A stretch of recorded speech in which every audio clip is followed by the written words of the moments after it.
Hello, and welcome to the Lightworker Diaries, a space for reflection, truth-telling, and soulful remembering. My name is Tiffany, and I am a truth teller, a mystic, and a mirror. These are transmissions from my heart to yours, an archive of channeled wisdom, lived stories, and the real work of becoming. May something in here stir something in you.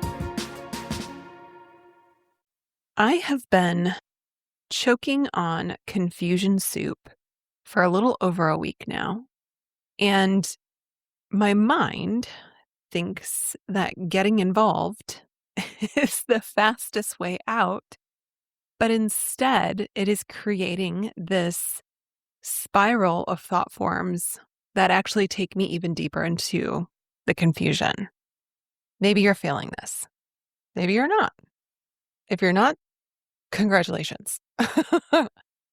I am in it, and I'm okay being in it because I know that this fog usually comes right before clarity.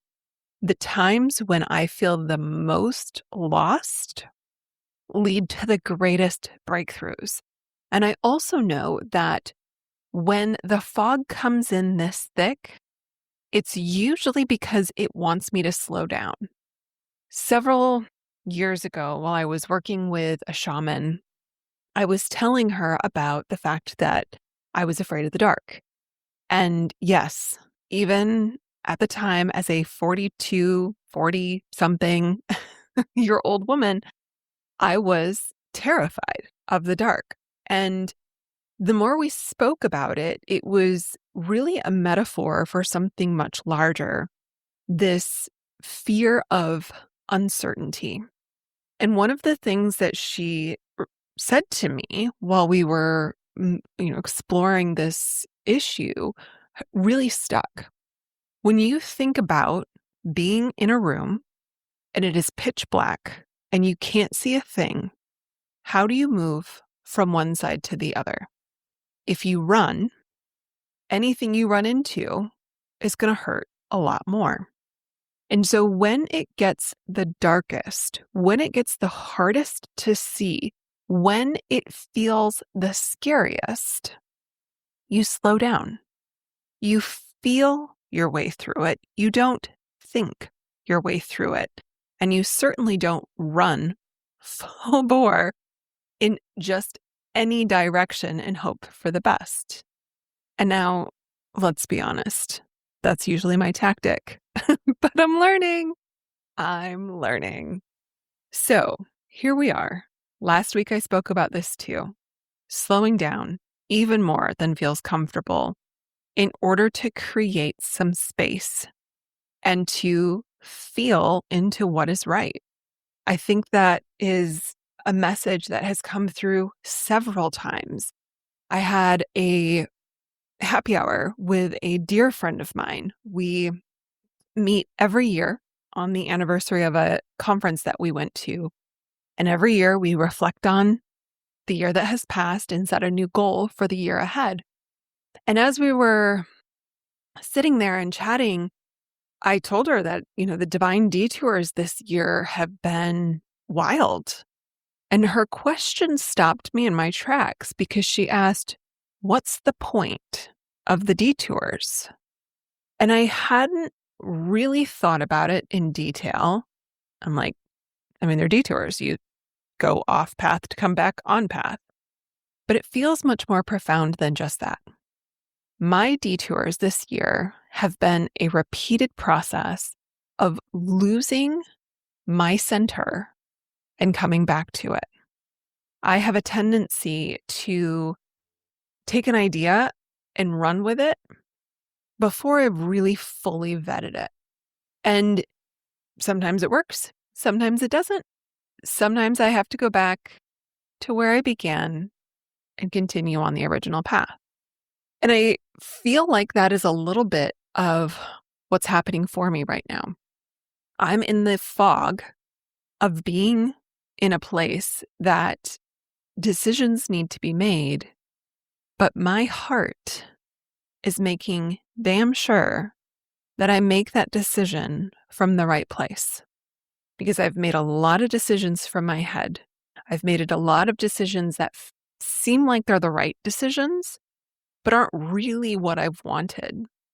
And as I start into, a new month, a new tipping point of sorts, like there's this, I feel it. And my guess is you do too, where it was like the first half of the year versus the second half of the year. Time is speeding up. The world is changing more quickly. And the energy right now is, I'll just say I'm spending a lot more time laying belly down on the earth to try to ground it because it's a lot. So, what do I really want to share with you today? I really want to share that if things feel confusing, that's normal. If things feel foggy, if it's feeling hard to maintain your center, if it feels like your thoughts are in overdrive and they're spinning around you like a tornado of chaos, that's normal. And also, if there is something that you want more than anything in this world right now, there might be a sacred ask to take a deep breath and ground yourself before you make any moves or decision in the direction of that. The fog is here to keep us safe, not to keep us quiet, not to harm us, not to set us back. It's here to keep us centered and moving at a pace that allows us to stay connected to who we are. We feel our way through the fog. We don't see it. We feel it. So the next time you have a big decision to make, the best thing that you can possibly do is get to a place where you can really, truly feel yourself, not hear or see yourself, and move forward in the direction that feels the most like you. I think this is super important. I also know, based on my last 6 months, that even if you do pick the direction that is a little more logical than it is heart-led, your heart's going to bring you back. It is. It is the detour. When I asked my friend, or when my friend asked her question, my response was quite simple. It's happening for us. It's happening for us. So if the first answer isn't the answer we truly want, we get a second go at it. I started multiple businesses, multiple offers, multiple ideas this year, and I keep coming back to the same thing.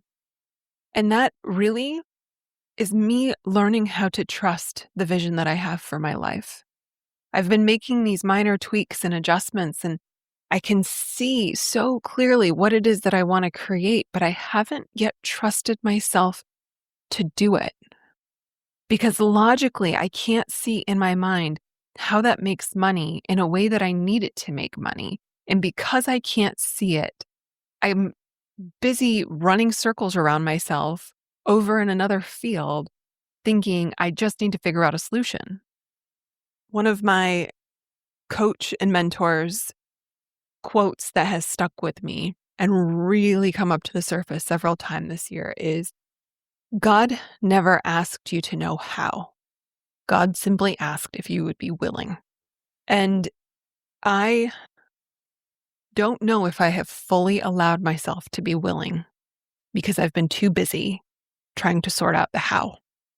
I shared in, I think it was the last episode, how all I want to do is travel and write, but not write about travel. And that is the thing that I have put at the very end of all of this. Instead, I have focused on how do I make money so that I can travel and write, instead of focusing on I travel and I write and I am provided for. The universe placed this desire in my heart because it's meant for me. And I've been over here thinking, but I can't have that yet because I don't have the thing that it takes to have that. And so basically, I'm telling the universe, I'm going to micromanage this process. And because you're going out of order, I'm going to go ahead and just jump in and do it my way. The universe, knowing what my heart truly desires, pats me on the head and says, here's the fog until you slow down and listen. So that is my invitation for you today. That is my invitation for all of us. We're going to get to where we're going, but continuing to run full speed in the dark because we're scared is going to cause more harm than help. When it gets sticky, when it gets thick, when it gets dark, when it gets uncertain, we reach for certainty. We claw for it. We grab hold of it and we promise we're never going to let go. But you know what? Uncertainty is where the magic and the miracles are. When we create space for the universe to come in and provide for us, it does. I had a conversation with my partner and with my coach earlier this week, and I broke down into tears more than once because I thought I was going to have to give up this dream and go get a job. And it broke me because I have this philosophy, this belief that I could be paid to do what I love, that I can make a living in the joyous expression of who I am. And this felt like failure. And because this isn't the first time that this has happened, my thought was that my life's philosophy was false. It shook me to my core. And it was interesting because my partner's like, who's to say you have to have a job that sucks? Your last job wasn't terrible. It wasn't perfect, but it certainly wasn't terrible. And he's right. It was probably the best bridge job I could have had. And I've had thoughts of, maybe there is another space where I get to show up and just be me in that space and I get paid for it and I get a salary and that works out. And maybe that's okay. I don't have to hurry to make that decision. I don't need to sprint to create certainty and risk bruising my shins, or I'd even say breaking a leg. We have the time that we need. We have the resources that we need to slow down, tap into the wisdom of the heart, and feel into what's right. The mind is only going to give you information that mirrors what you've already experienced or what you've already seen in this world. That is logic. And it works extremely well for survival. But if you are ready for an extraordinary life, which my guess is you are, logic ain't going to get you there. That is not the right compass to use because it is only going to give you what is ordinary. You will sell yourself short. It is that time to get into your heart space and say, I choose extraordinary. I choose the magic. I choose the miracles. And I know they are mine. The most interesting thing happened after I said, I will not tolerate this any longer. This is not my reality. Chasing after cash, trying to convert, doing all of these things that mentally my mind is like, this is the path to sales. That just spun me in circles and made me more frustrated. The moment I said, this is how much money I make a month, this is how I want to do it, and not from the perspective of I want to do accounting or I don't want to do accounting, or I want to coach or I don't want to coach. It wasn't that detail. It was, I want spaciousness. I want freedom. I want to make a difference. I want to work with people who value me and who I am inspired by. I want to be excited to show up for them and feel their excitement to show up for our work together too. It is all of the essence. I've taken the expression, what's the word I'm trying to think of? The visible details of it out. I'm not sitting here saying, I want a 40-hour-a-week work job with health insurance, life care, blah, blah, blah, blah. Boring, boring, boring. I can't even say the words right. That's how much that's just not my thing. But I have said to the universe once again, I'm ready. This is what I desire. Show me the way. And the interesting thing, within hours, 3 hours to be exact, I had a former client reach out to me asking if we could start working together again. I had someone reach out to me saying that they were really moved by my podcast, asking if I would like to be a guest on their podcast. I had someone else that I had commented on post on Substack. They were putting together a summit.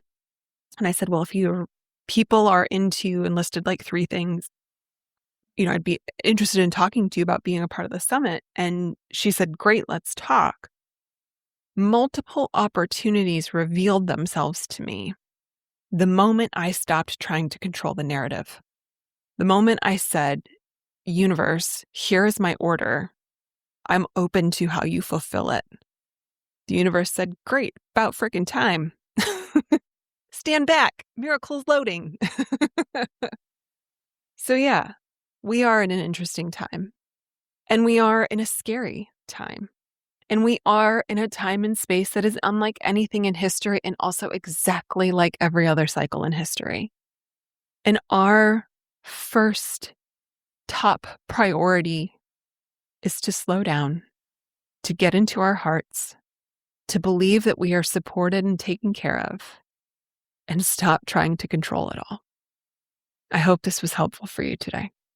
I hope this opened up something for you, gave you a permission that you hadn't yet given to yourself, or maybe it was just the reminder that you needed to hear. If you heard something in this that feels like it would also be helpful for someone else, please share this episode with them. I think the more that we connect with each other and share what's actually happening, rather than thinking we have to handle it all ourselves, that is what creates true transformation that becomes a worldwide movement. So share this with someone who needs to hear it. Share this with somebody and then have a conversation about it. Talk about what you're really going through. That connection is everything. That's all I got for you today. We'll see you again soon. Thank you for listening to the Lightworker Diaries. If something stirred in you today, take a breath and let it land. To go deeper, you can subscribe to the written diaries on Substack. You'll find a link in the show notes. Until next time, be true to you.